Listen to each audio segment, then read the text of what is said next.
नमस्कार दोस्तों, आज मैं आपसे एक ऐसे मुद्दे पर बात करने आया हूँ, एक ऐसे मुद्दे पर अपने विचार साझे करने आया हूँ, जो आजकल बहुत चर्चा में है। वैसे आजकल भारत के अंदर सीमाओं पर बहुत सारी हलचल है। उनमें से एक मुद्दे पर मैं आज चर्चा कर रहा हूँ, बाकी मुद्दों पर मैं आने वाले समय में आपसे ज़रूर अपने विचार साझे करूँगा। अभी हाल ही में सुशांत सिंह राजपूत की आत्महत्या ने युवाओं को झकझोर दिया। ये अलग बात है कि यह कोई पहले व्यक्ति नहीं रहे जिन्होंने आत्महत्या की। उस दिन और भी लोगों ने आत्महत्या की होगी, उसके पहले भी हुई, उसके बाद भी हुई। लेकिन फिर भी ऐसा व्यक्ति जो हमें लगता है कि समाज में सफल है, ऐसा व्यक्ति जो छिछोरे जैसी फिल्मों के साथ आत्महत्या के संदर्भ में समाज तक एक संदेश पहुंचाता है, पर वह संदेश स्वयं आत्मसात नहीं कर पाता है और वह आत्महत्या कर लेता है। और उसके बाद तो आप जानते ही हैं कि फेसबुक, इंस्टा, ट्विटर पे एक झड़ी सी लग गई। बहुत सारे लोग उसे कायर कह रहे हैं, और उसे कायर वो लोग कह रहे हैं जो घर में कॉकरोच या छिपकली देखने के बाद बेड, सोफे या टेबल पे खड़े होकर खुद नृत्य करने लगते हैं, वो उसे कायर कह रहे हैं। वास्तव में किसी भी चीज़ को कहने के पहले, किसी भी स्टेटमेंट को देने के पहले, किसी भी कथन को देने के पहले यह विचार अवश्य होना चाहिए कि आखिरकार यह घटना हुई क्यों। क्या इस घटना के या इस तरह की घटनाओं के कई और आयाम हैं,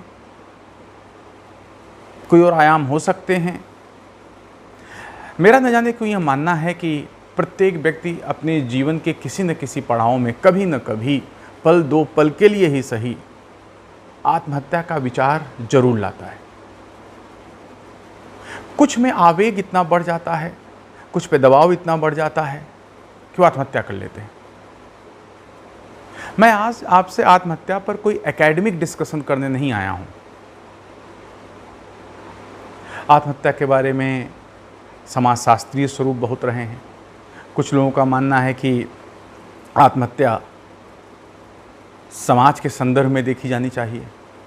कुछ लोगों का कहना है कि आत्महत्या एक हार्मोनल समस्या के रूप में देखी जानी चाहिए।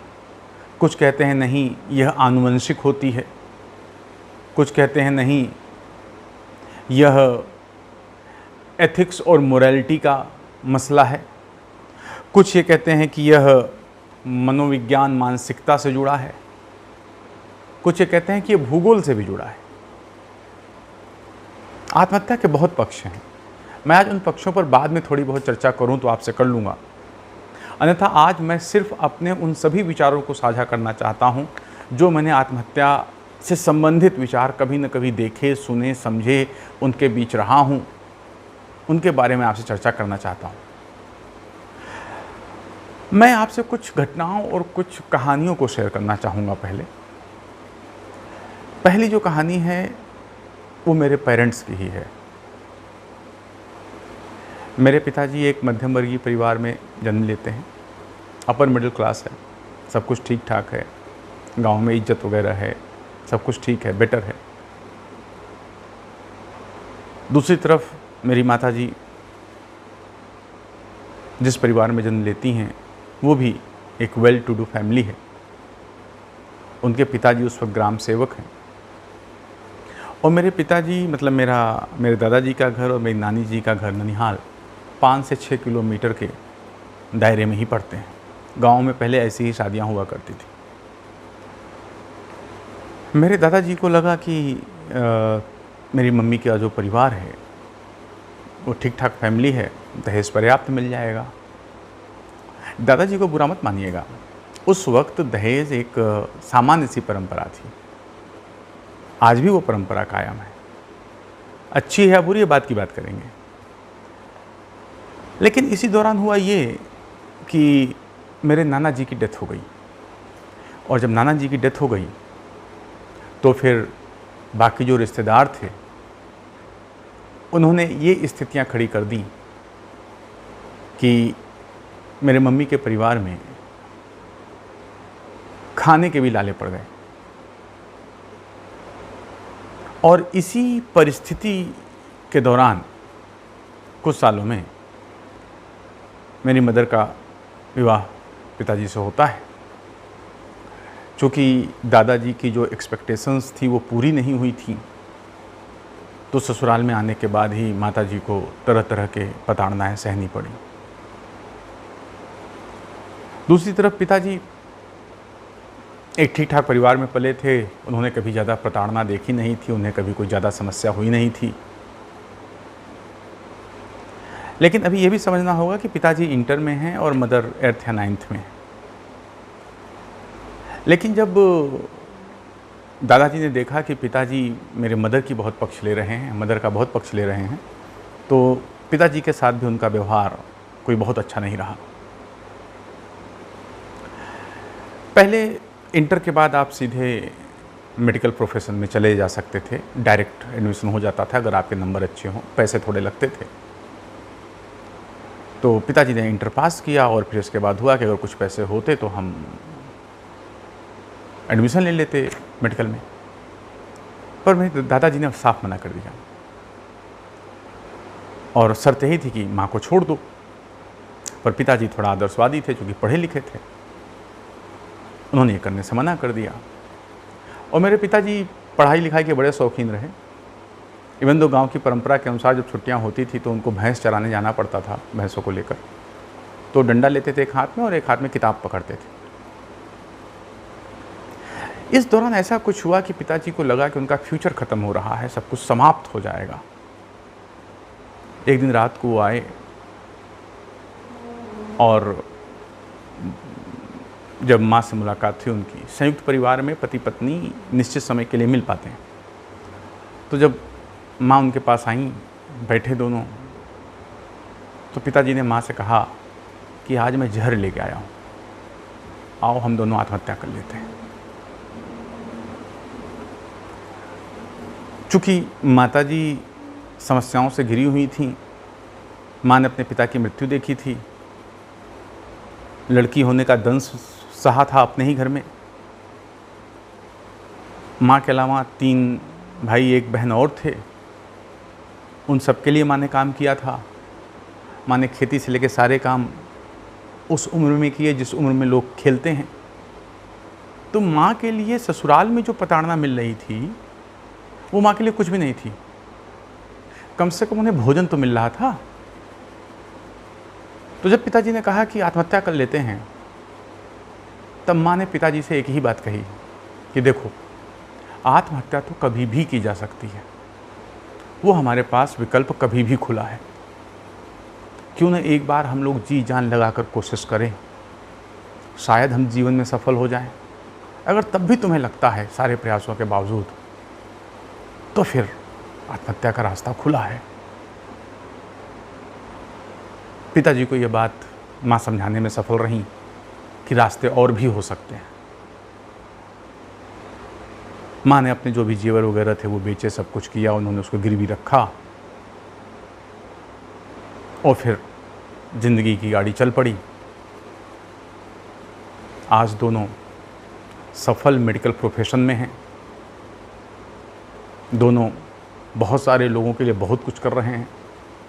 वही घर वाले हैं, वही मम्मी के भाई बहन हैं जिसके लिए उन्होंने सब कुछ किया। आज सब मानते हैं कि अगर उस पूरे ख़ानदान में कोई सफल है तो मेरे पेरेंट्स हैं। अगर वो एक पल जब पिताजी माँ के पास आए थे ये कहने आत्महत्या कर लेते हैं, अगर माँ कमज़ोर पड़ी होती, अगर माँ ने भी धैर्य खो दिया होता, तो शायद आत्महत्या कर ली गई होती। अर्थात आत्महत्या जैसे विचारों के दौरान एक ऐसा पल अवश्य होता है जब आत्महत्या से बचा जा सकता है, जब निगेटिविटी से बचा जा सकता है, जब पॉजिटिव थॉट लाए जा सकते हैं, जब लगता है कि जीवन में सब कुछ निकल गया है और अगर वहीं से हिम्मत और साहस बटोर के खड़े हुआ जाए तो सब कुछ वापस लाया जा सकता है। लेकिन उस एक पल कौन है आपके साथ? कोई है? माँ है, पिता है, भाई है, बहन है, पत्नी है, प्रेमिका है, प्रेमी है, दोस्त है, कोई शुभचिंतक है? क्या कोई है?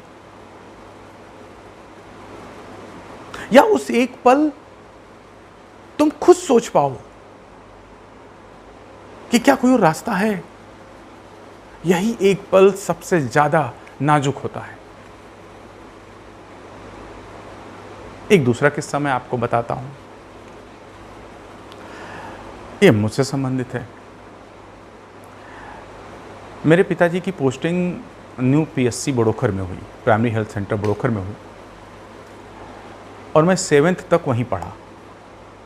ग्रामीण परिवेश था, और पर पिताजी ने मेरे पढ़ाई का पूरा इंतज़ाम किया और मैंने ठीक ठाक पढ़ा भी। और फिर उसके बाद ये हुआ कि चलो अब इसे शहर पढ़ाई के लिए भेज दिया जाए। तो मैं अपने उस शहर में आया जो हमारे जहाँ पे मैंने जन्म लिया, उन्नाव ज़िला है, वहाँ पे मैं आया। और उस वक्त के वहाँ के सबसे अच्छे स्कूल विवेकानंद स्कूल में मैंने दाखिला लिया। यद्यप आया मैं गांव से था, लेकिन मैंने पढ़ाई ठीक ठाक की थी। तो धीरे धीरे सारे टीचर ये सब जानने लगे कि नहीं, मैं पढ़ने में ठीक ठाक हूँ, अच्छा हूँ। डिबेट में पार्टिसिपेट मैं अर्थ से ही करता था। वो ट्रॉफीज़ जिसे चल वैजंती कहते हैं, जो आती जाती रहती है एक स्कूल से दूसरे स्कूल, वो ट्रॉफी जो 20 सालों से स्कूल में नहीं आई थी, मैंने डिबेट में उन ट्रॉफीज़ को अपने स्कूल के लिए जीता। और वास्तव में एक ऐसा दौर था कि जब मैं इंटर स्कूल कंपटीशन में डिबेट्स के लिए जाता था और मैं खड़ा होता था बोलने के लिए, तो मेरे स्कूल की कहानी वहीं से बदल जाती थी। लगता था मेरा स्कूल ही जीतेगा। और मैं best student of the year भी रहा अपने स्कूल के लिए। और करते करते मैं 10th क्लास में आ गया। 10th क्लास बोर्ड का एग्ज़ाम, सारे पेपर ठीक ठाक गए। आखिरी पेपर, आखिरी के आधे घंटे मैं अपना पेपर लिखने में मशगूल हूँ, व्यस्त हूँ। तभी बैच आती है जो नकल पकड़ने की कोशिश करती है, और उसमें से कोई पीछे से मेरे कंधे पे हाथ थपथपाता है। मैं पीछे मुड़ के देखता हूँ और मैं बोलता हूँ, जी सर बताइए। कहते खड़े होइए। मैं खड़ा हो गया। बोले आपके बगल में यह पेपर का टुकड़ा मिला है। और वो एक मैप था, भूगोल का ही पेपर था, एक मैप था। तो हमने कहा सर मिला होगा, ये मेरा नहीं है। बोले आपका ही है। हमने कहा ये मेरा नहीं है और मैं इसे मानने को तैयार नहीं हूँ। पर जो बैच में आए थे फ्लाइंग स्क्वाड में, उन्होंने मेरी कॉपी छीन ली और कहा नहीं आपका है, and now you are rusticated. सारे टीचर वगैरह आए, सारी चीज़ें थीं। मेरे टीचर का मानना था कि अगर मैं जाके उनके पैर छू लूँ, पैर पकड़ लूँ, तो मुझे माफ़ कर देंगे। मैंने मना कर दिया। मैंने कहा नहीं सर, जब मैंने नहीं किया, जो चीज़ मैं नहीं की, उसके लिए मैं उत्तरदायित्व तो नहीं ले सकता।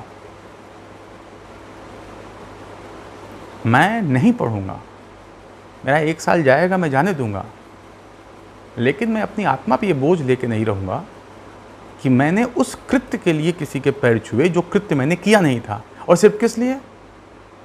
कि वह व्यक्ति जो झूठ बोल रहा है, वो सिर्फ इस पर अड़ा है कि उसका झूठ सही है, तो मैं भी अड़ा हूँ, मेरा सत्य सही है।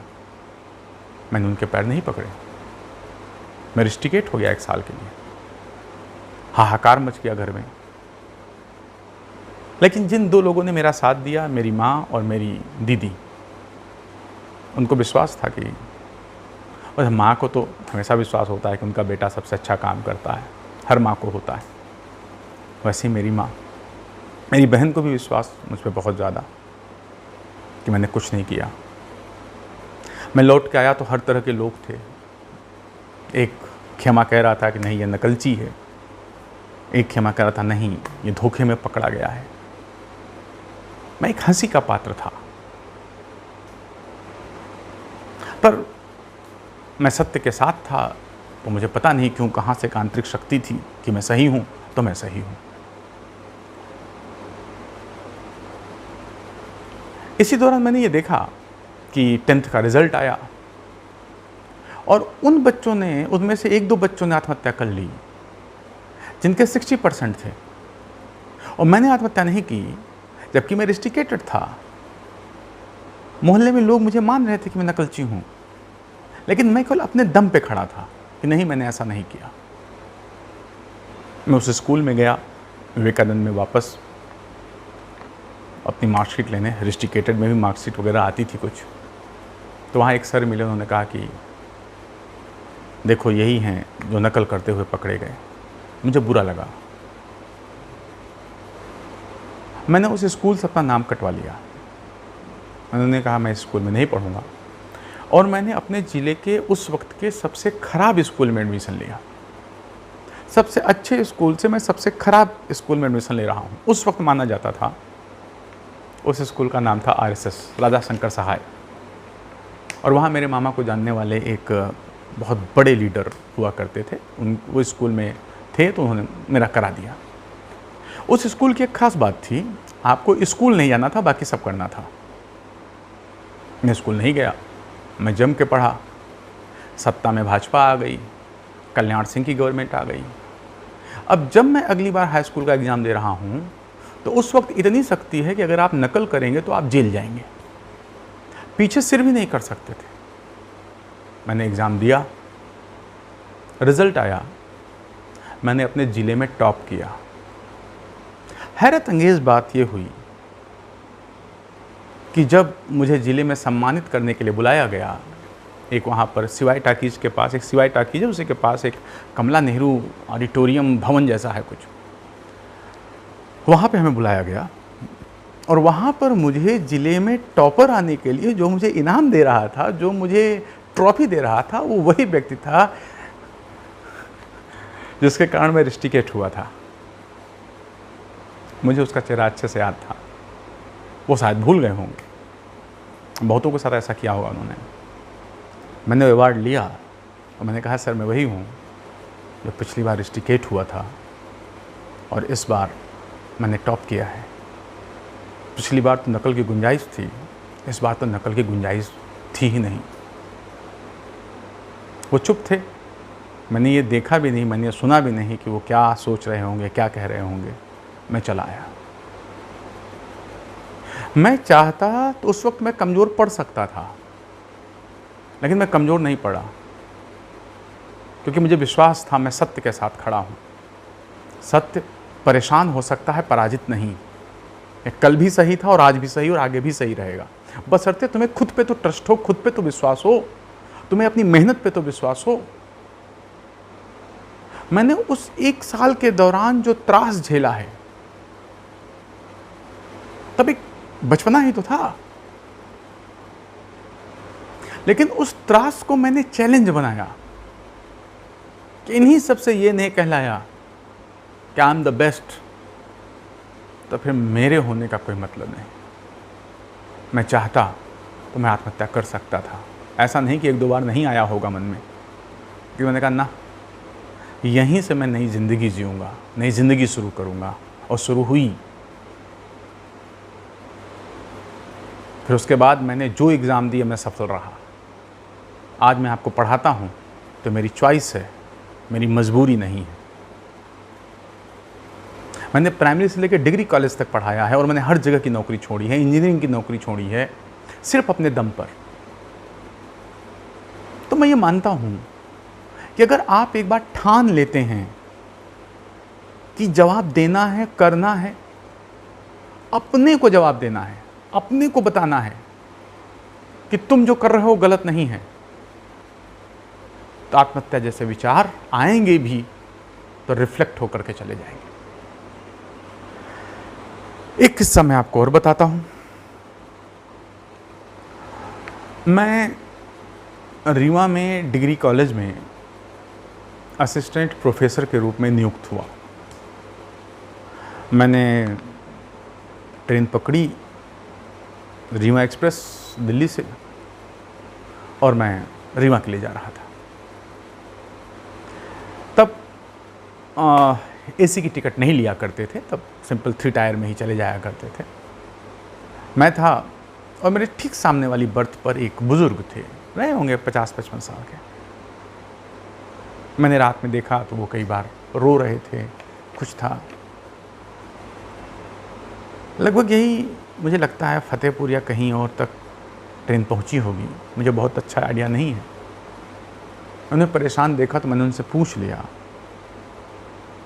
कि अंकल आप कुछ परेशान दिख रहे हैं, कोई समस्या है, अगर मैं कुछ हेल्प कर सकता हूँ आप हमें बताएं।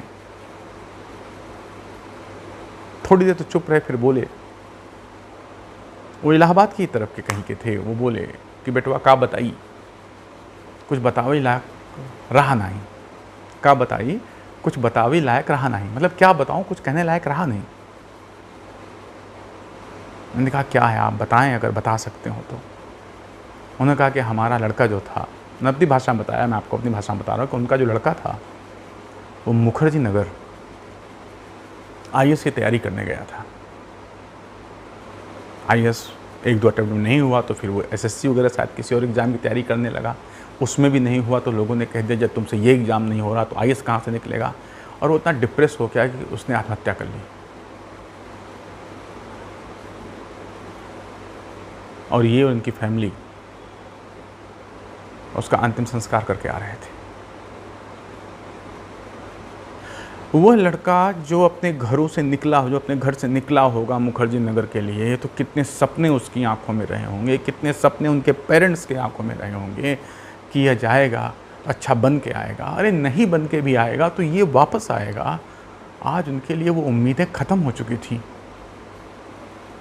मेरे पास उनको सांत्वना देने के लिए कुछ भी नहीं था, मैं बस शांत था। फिर न जाने मन में क्या आया, मैं इलाहाबाद स्टेशन पर उतर गया। फिर मैं अपने घर पापा के पास गया, मम्मी के पास गया और मैंने कहा कि अब मैं पढ़ाना नहीं चाहता। और फिर वहीं से मैं सिविल में पढ़ाने में आ गया। एक IAS जो नहीं बन पाया उसने आत्महत्या कर ली। फिर हाल के ही दिनों में कई ऐसे IAS ऑफिसर हैं जो IAS की नौकरी कर रहे थे, IPS और IAS दोनों ही IAS IPS की नौकरी कर रहे थे और तब उन्होंने आत्महत्या कर ली। एक जो IAS नहीं बन पा रहा है तब आत्महत्या कर रहा है, एक जो IAS IPS है वो आत्महत्या कर रहा है। एक IPS तो ऐसे थे जिन्होंने 3-4 दिन अपने आत्महत्या का प्रयास किया, ही प्लान, उन्होंने पूरी तरह योजना बनाई मरने के लिए। वह व्यक्ति जो प्री मेंस इंटरव्यू क्वालिफाई किया, 4 साल 5 साल लगा रहा, उसने कठिन तरीके से तैयारी की, वो भारत पाकिस्तान, भारत चीन जैसे मुद्दों को सुलझाने पर अपने सुझाव दे सकता था, वह अपने घर में अपनी मदर और अपने वाइफ के बीच के मुद्दों को सुलझा नहीं सका। और उसने बाकायदा, जिस तरह से हम बताते हैं ना आपको IAS में प्रश्नों की फॉर्मेटिंग करनी चाहिए, उसने 3-4 दिन फॉर्मेटिंग और योजना करके आत्महत्या की। यह पूरी तरह नियोजित आत्महत्या थी। हम कहते हैं कि आत्महत्या आवेग में होती है, नहीं, कई बार आत्महत्या नियोजित भी होती है। लोग तरीके से नियोजित करके आत्महत्या करते हैं। एक और किस्सा मैं आपको सुनाता हूं।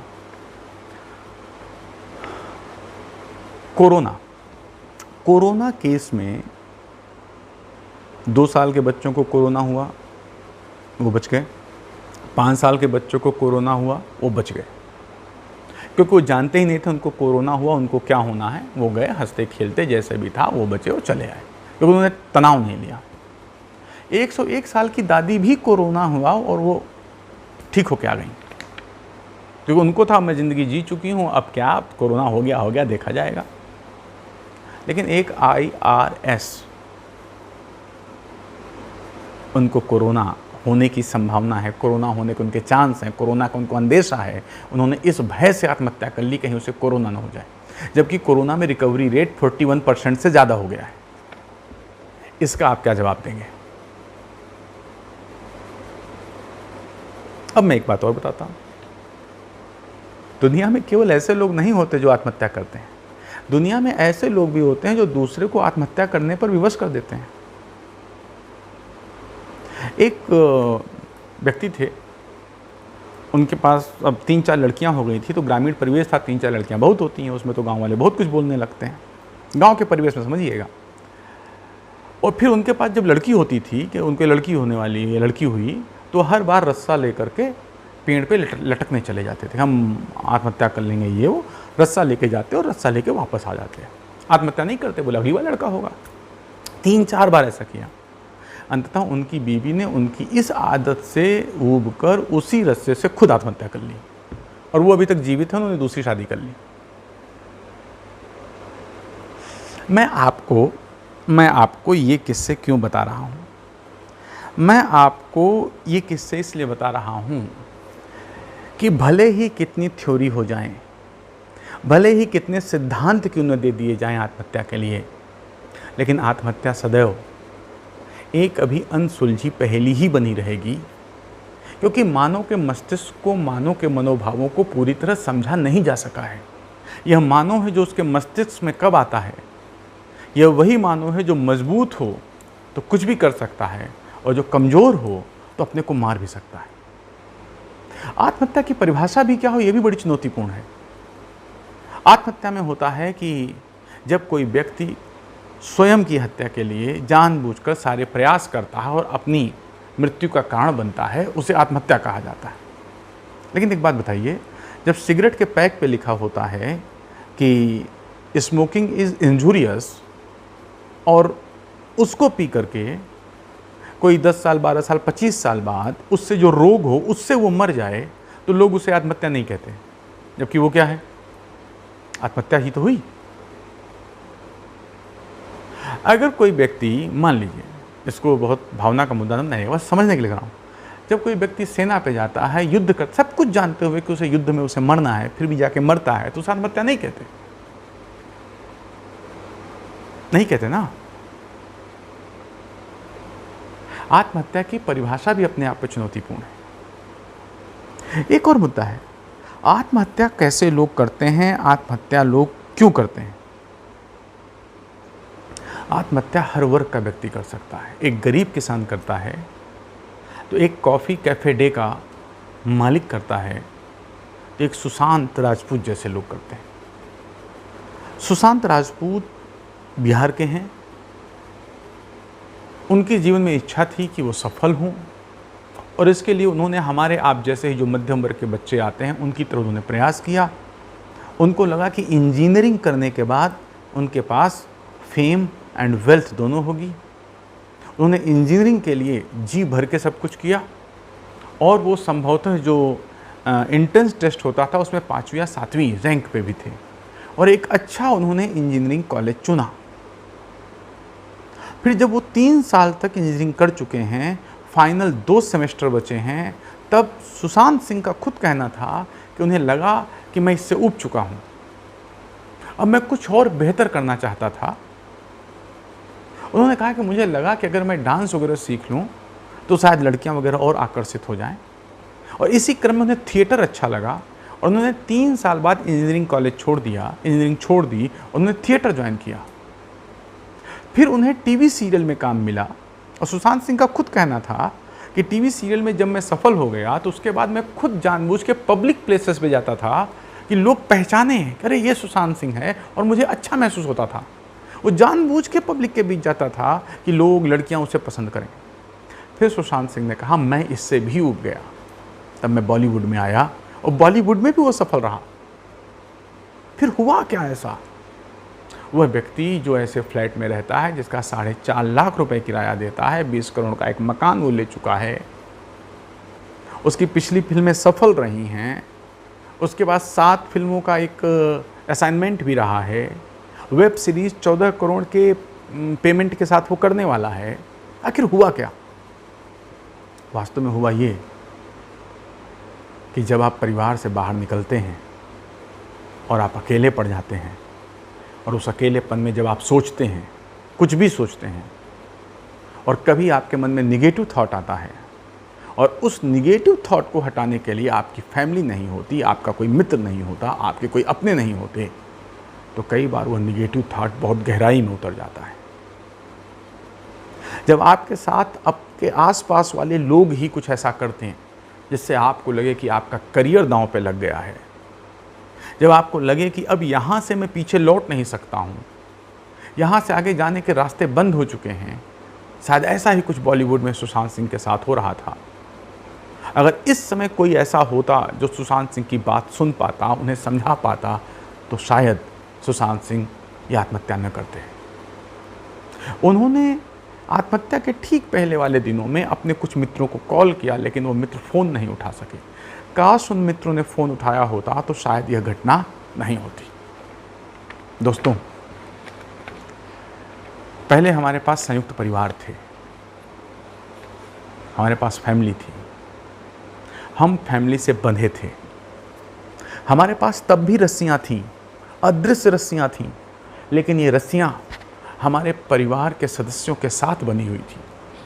संयुक्त परिवार में जहाँ 10-10, 12-12 लोग रहते हैं, वहाँ आपको सोने के लिए कोई अकेला कमरा नहीं मिलता है। आप 3-4 लोग एक साथ हाथ पैर मुंह इधर करके सो लेते हो, लेकिन तब भी सुखी रहते हो। कोई भी मन में विचार आता है तो वह विचार सबका होता है।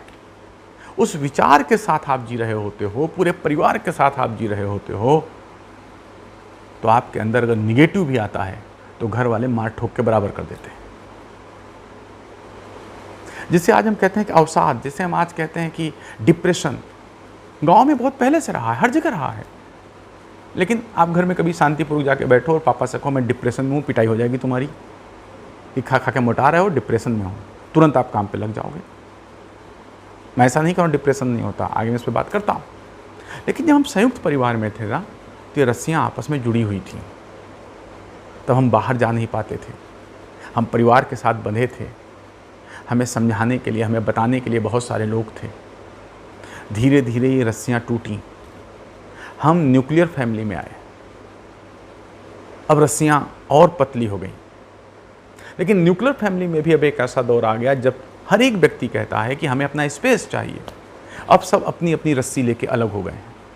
हर व्यक्ति हाथ में रस्सी लेकर घूम रहा है, और जो भावात्मक रूप से कहीं भी थोड़ा कमज़ोर पड़ा, उसको समझाने के लिए उसका अपना कोई नहीं मिला, न मित्र मिला, न घर के लोग मिले, न प्रेमिका मिली, न प्रेमी मिला कोई ऐसा, और उन्हें लगा कि इसके बाद ज़िंदगी में कुछ नहीं रहा, तो वो अदृश्य रस्सी हकीकत में बदल जाती है और उसी रस्सी पे लटका उस व्यक्ति का वजूद मिलता है।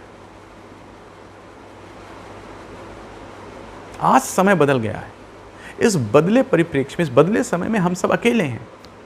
तो वास्तव में आज हमें ये स्वीकार करना पड़ेगा कि हो सकता है कई ऐसे पल हों जब हम मानसिक रूप से कमज़ोर हैं।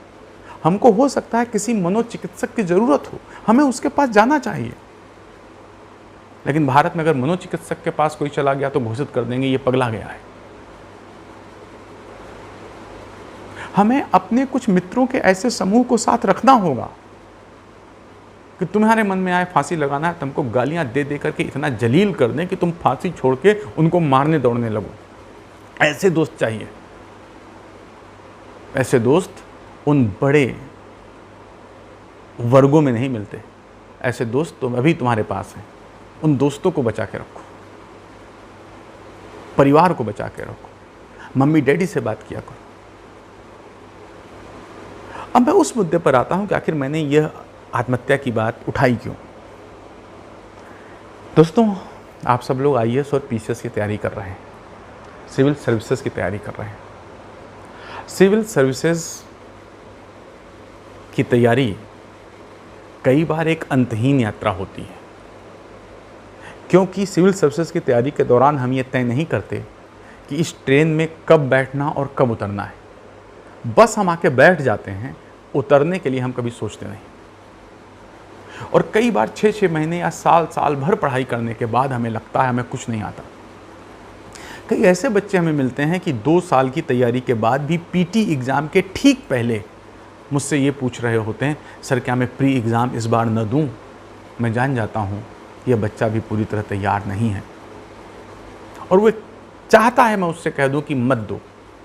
और जब मैं कह दूंगा मत दो, तो वो तुरंत पढ़ना लिखना छोड़ देगा और पूरी दुनिया में कहेगा कि मैं तो एग्ज़ाम देना चाहता था, ये तो त्रिवेदी सर ने कह दिया तो मैंने एग्ज़ाम नहीं दिया। वो ज़बरदस्ती मुझे अपना सारथी कृष्ण बना लेगा कि मैं अर्जुन हूँ, मैं तो बाण चलाने को तैयार हूँ, ये त्रिवेदी सर की देन है। जबकि वो तैयारी करना, वो बच्चा खुद नहीं चाह रहा था कि वह एग्ज़ाम में बैठे। दूसरी चीज़, कई बार तैयारी बहुत लंबी खिंच जाती है, सफलता मिलती है पहला, दूसरा, तीसरा, चौथा, पांचवा, छठा, किसी भी अटेम्प्ट में सफलता मिल सकती है। तो दोस्तों, जब आप तैयारी कर रहे हों तो आप अपने जीवन के किसी भी पल में हताश नहीं होंगे। ये आपको मुझसे आज वादा करना होगा। जितनी भी तैयारी करने वाले तुम लोग हो, तुम बच्चे हो, जिन तक मेरी आवाज़ पहुंच रही है, वो इस बात की कसम खा लें कि वो हताश नहीं होंगे। कोई भी लड़ाई, चाहे वो युद्ध का मैदान हो, चाहे वो जीवन का संग्राम हो, वो जीवित लड़के लड़ी और जीती जाती है, मर के कभी जीती नहीं जाती। आजकल मैं एक ट्रेंड और देख रहा हूं कि लोग ये कहते हैं, फेसबुक पे लिख देते हैं, अगर आप हैं तो प्लीज़ मुझे कॉल कीजिए, मैं आपको भावात्मक सपोर्ट दूंगा। नो, हो सकता है जब आप परेशान हैं, जब आपको काउंसलिंग की ज़रूरत है, आप जिसे फ़ोन कर रहे हो वो आपसे दुगना परेशान हुआ तो आपको दुगनी परेशानी दे देगा। नहीं, मैं ये नहीं चाहता हूँ कि आप लोग मोटिवेट हों, मैं ये चाहता हूँ कि आप लोग ट्रांसफॉर्म हों। आप में बदलाव आना चाहिए। मोटिवेशन एक दिन दो दिन रहता है, बदलाव आपके साथ हमेशा रहता है। आप अपने जीवन के सोचने का ये ढर्रा ही बना लीजिए कि कोई भी समस्या आएगी, हम उस समस्या के हल को ढूंढेंगे। अगर उस समस्या का हल नहीं है तो उस समस्या को हम दरकिनार करके अपने नए रास्ते पे चलेंगे। दोस्तों, आप में से अधिकांश बच्चे गांव से हो, मध्यम वर्गीय परिवार से हो। मैं कई बार जब माता पिता के पास से आता हूँ तो वहाँ से जब बस चलती है तो बस ऐसी चलती है, अगर 100 किलोमीटर चलना है तो 20 किलोमीटर भी 1 घंटे में चलेगी, 50 भी 1 किलोमीटर में, 100 भी 1 घंटे में ही चलेगी। तो मैं देखता हूँ कई बार गांव के रास्ते में गांव पड़ते हैं, वहाँ पे देखता हूँ 10-12 लोग इकट्ठा हैं, साइकिल, स्कूटर, मोटरसाइकिल में चीज़ें लदी हैं। एक लड़का उसमें से लीडर होता हुआ आ रहा है, उसको आराम से चढ़ाया जाता है, बस में बैठता है। माता कहीं दूर से खड़े देख रही होती है, पिता आकर के उसे समझाते हैं कि सारा चीज़ संभाल के रख लेना, यहाँ देख लेना, वो देख लेना, सब रखा है, चिंता मत करना। छुटका भाई जो है वो बहुत तेज़ी से दौड़ रहा है यहाँ वहाँ, सारा सामान चढ़ा आया, भैया के उसने पैर छुए और इन्होंने मम्मी पापा सबके पैर वैर छुए, आके बैठ गए। क्यों? क्योंकि कलेक्टर या डिप्टी कलेक्टर की तैयारी करने के लिए दिल्ली या इलाहाबाद जा रहे हैं। जिस दिन तुम घर छोड़ते हो ना, उस दिन तुम अपने साथ मम्मी पापा की उम्मीदें लेकर आते हो। आईएएस पीसीएस बनोगे या नहीं बनोगे, ये तुम्हारी जिंदगी का अंतिम हिस्सा नहीं है। तुम सिर्फ एक कार्य कर सकते हो, वो कर सकते हो जी भर के मेहनत, सही दिशा में किया गया प्रयास।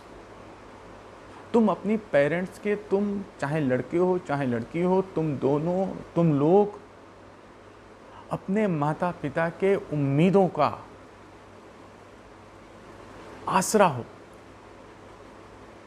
तुम जीवन में कुछ भी करो तो पलट के एक बार अगर सोचो कि इस कदम से मेरे माँ डैड पर क्या असर पड़ेगा।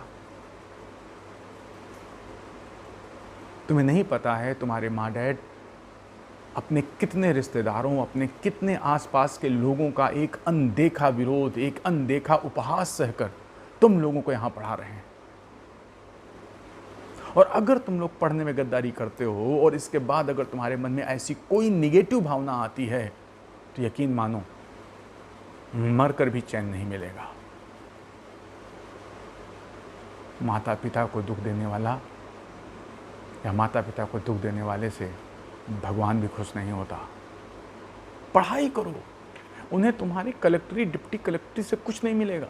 बन जाओगे तो वो खुश होंगे, नहीं बनोगे लेकिन तुम सुरक्षित रहोगे तो भी वो खुश होंगे। और यूपीएससी की तैयारी ऐसी है, पीसीएस की तैयारी ऐसी है, या तो आदमी सफल होता है या बहुत सफल होता है। सफल होगे तो तुम्हें खुशी होगी, तुम वो बन गए जो तुम बनना चाहते थे। अगर तुम उसमें सिलेक्ट नहीं होते हो तो तुमने इतना पढ़ा है, तुमने इतना सीखा है, तुमने इतना समझा है कि तुम लाखों करोड़ों लड़कों से अलग हो, लाखों करोड़ लड़कियों से तुम अलग हो। तुम कोई भी काम करोगे वो बेहतर करोगे। बनते तो तुम एक आईएएस या एक पीसीएस बनते, अगर तुम अपने पे उतर आओगे तो 1000 आईएएस पीसीएस बना करके खड़ा कर दोगे। मित्रों, जीवन कभी भी लिया जा सकता है, लेकिन ये बताओ, नीति शास्त्र पढ़ते हो, एथिक्स पढ़ते हो, मॉरलिटी पढ़ते हो, जो चीज़ तुम बना नहीं सकते, जिस चीज़ को तुमने बनाया नहीं है, उस चीज़ को समाप्त करने का अधिकार, उस चीज़ को नष्ट करने का अधिकार किसने दिया? जो जीवन तुम्हें मिला है ना, ये जीवन तुमने खुद नहीं बनाया है। माता पिता ने अपने लहू से तुम्हें सींचा है।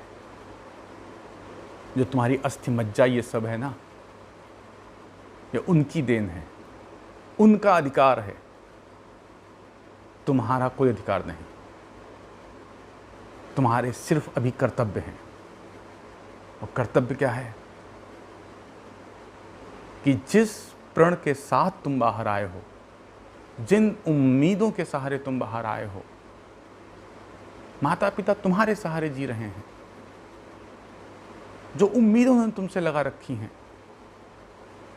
उन उम्मीदों को खाली न जाने देने के सभी प्रयास करो। बस इतना ही कर सकते हो। यकीन रखो, मैं बार बार कहता हूं कि यूपीएससी, यूपीपीसीएस ऐसे एग्जाम हैं जिसमें या तो कोई सफल होता है या तो कोई बहुत सफल होता है। यूपीएससी नहीं तो यूपीपीसीएस, यूपीपीसीएस नहीं तो लोअर नहीं तो तहसीलदार, ये रिव्यू ऑफिसर, आरओ, क्यों नहीं? और ये सब भी नहीं तो आईएएस बनाओ, लेकिन उम्मीद कभी मत छोड़ो।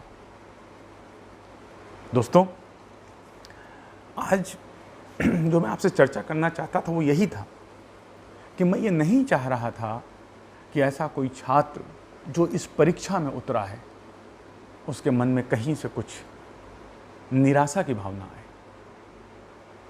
मैं आत्महत्या करने वाले को कायर भी नहीं मानता, आत्महत्या करने वाले को मैं वीर भी नहीं मानता, आत्महत्या करने वालों को मैं भगोड़ा भी नहीं मानता। आत्महत्या करने वाला दुनिया का सबसे बेचारा व्यक्ति होता है।